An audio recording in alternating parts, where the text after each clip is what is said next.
In this video, I'll be talking about how my production skill has improved.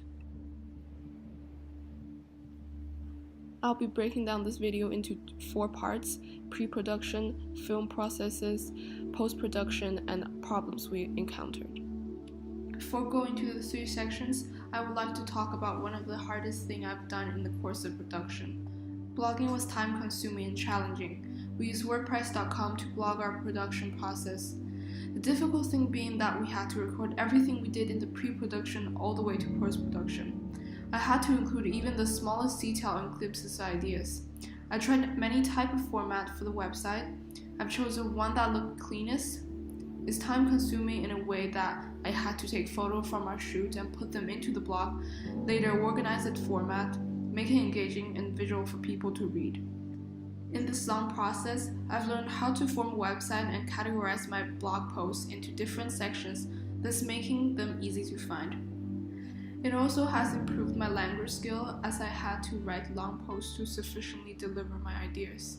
At the end, the time it cost me seemed very much worth it. I felt so rewarding and gained a sense of accomplishment. In the pre-production process, we researched on Wikipedia about satanic cult we want to include, as we wanted to be as accurate as possible. Here I learned how to effectively research and get the most out of a piece of research. Later, we found out more about our thriller genre through Googling. I found some generic convention of our subgenre, that is, psychological thriller, religious thriller, and dramatic thriller. Later, I went onto YouTube to find out more inspirations from movie clips. Later, I showed this to my group members, which saved time and effort for them. I was in charge of script writing. Here I continue to incorporate research skills. I found pictures with description on how to write a script and what font I need to use. I became fluent in writing a script and using the correct format after many drafts.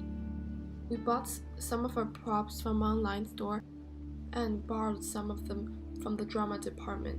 We had to be selective of these props, otherwise they'll be impossible to carry from location to location. I communicated with the drama department and asked them for their permission of the props. During discussion, I was able to listen and be understanding. I made sure I was diplomatic in asserting my ideas and opinions, that I know fully what I'm saying and how to deliver them. I achieved peaceful resolution and solved our differences. Teamwork was vital in pre-production. Everyone had different ideas and it's hard to come to a common ground. I've learned to listen to others' ideas and compromise. Pre-production also improved my time management skill. I've learned to designate tasks to everyone. For example, I will write the script and Zaina and Cici will work on the storyboard. This skill massively saved time and prepared us for the filming. In the filming process, I've learned how to hold the light correctly. We have to make sure that they are all in the same distance and the angle in every shot to make it seem realistic.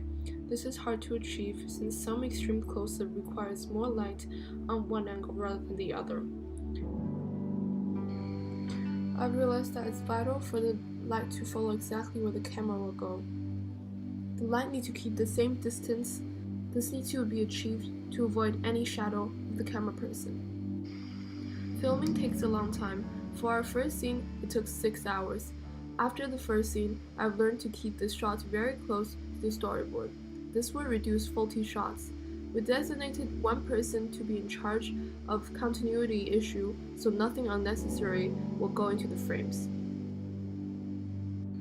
In scene 2, actors don't have the same understanding of plot as well as us, so we need to inform them of their parts and personality before the filming starts so we can save time. This was well practiced in scene 2, as we told all the actors and pre-prepared them for their role. For the first scene, we didn't quite follow the storyboard, which worked well. In the hotel scene, with a similar thing, we improvised more rather than sticking to our material. This ended up in the scene losing its intended meaning, and the clip did not link. Here, I realized linear timeline editing requires more precision. In the final scene too, we followed the storyboard and made sure that actors follow their lines word by word rather than rephrasing to make sure no meaning is lost. Again, teamwork and leadership skill improved for me. All the group member has to communicate effectively to make sure everyone understands what each other are doing. Me and Cici worked on light and camera. we had to know where each other are and what we'll do next. Our effective teamwork has reduced faulty clip and saved time.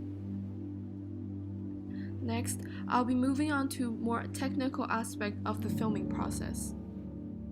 What I want to achieve for the mise-en-scène was something that demonstrated the thriller genre clearly. I've chosen the hotel hoping it could give the abandoned and outskirt atmosphere. To build on my idea, I dimmed on the light of the hotel room and used our own LED light. I realized what we see through our eyes can be very different to what the camera captures, so I made sure to look at the camera frames while altering the setting to make sure the intended effect. In particular, the tracking shot that kickstarted the last scene was very much planned with two lights following the camera. Even though we want the effect of a dark atmosphere, we still need a high resolution as the camera can create sparkle when the setting is not bright enough. Later, when we reviewed the footage, it still seemed grim and dark to achieve our initial idea. In the filming process, I was in charge of filming and sorting out technical aspects. Although I went into filming this project with little experience, after 3 times filming with different equipment, I was flexible in using all different types of camera, and I was quick to find out and exploit their unique differences. At the end of the project, I developed techniques for filming that I was able to hold the camera with a steady hand, even without a gimbal. I was more and more careful with my framings. At the beginning of this project, my footage frames were tilted and I had to fix them in Final Cut Pro with Distort and Crop tool. Luckily, I was quick to reflect on this problem. I solved this in the next scene by making sure I examine the setting and everything in the frame, making sure that they're straight and fitting. I only start filming when everything is in the right place. Later in filming, I got used to this routine and I asked a group member to help me sort out the props in the frame while I filmed. At the end of the filming process, I was able to find the exact framing we need according to the storyboard in the first try. In post-production, I was mainly in charge of editing the sound in Scene 2 and film editing. The majority of this is to smoothly blend 2 clips together. I had to work with very fast soundtrack and slow ones. I've learned to find the beats where 2 pieces can be put together. I've also used bridges and overlapping to make sure the blending is seamless. Scene 2 also has noise from the wind. We reduce this noise by altering loudness and reduce humming on Final Cut Pro. For the clip with too much noises from the wind, we just used voiceovers.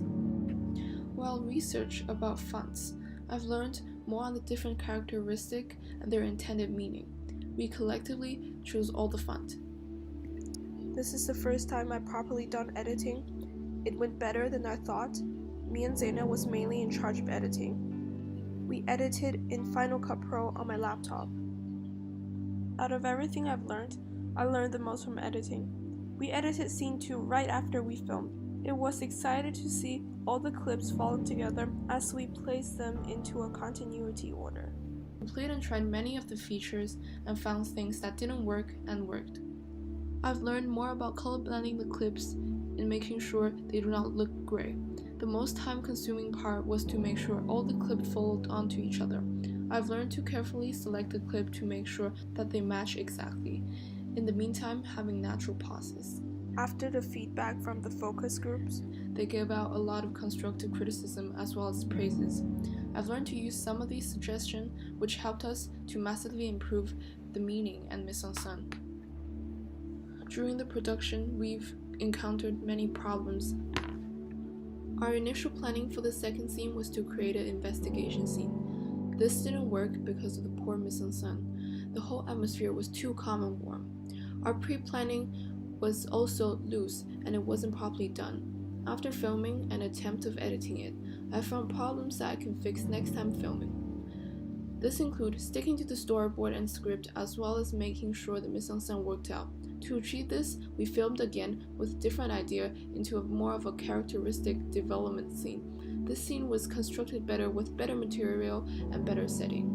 I've learned that the camera needs to be more steady, so in the final scene, we used the gimbal to fix it. While editing Scene 2, we found that many clips had strobes and the first shot was out of focus for a second. We went onto YouTube to research ways to improve this. However, we could not remove it.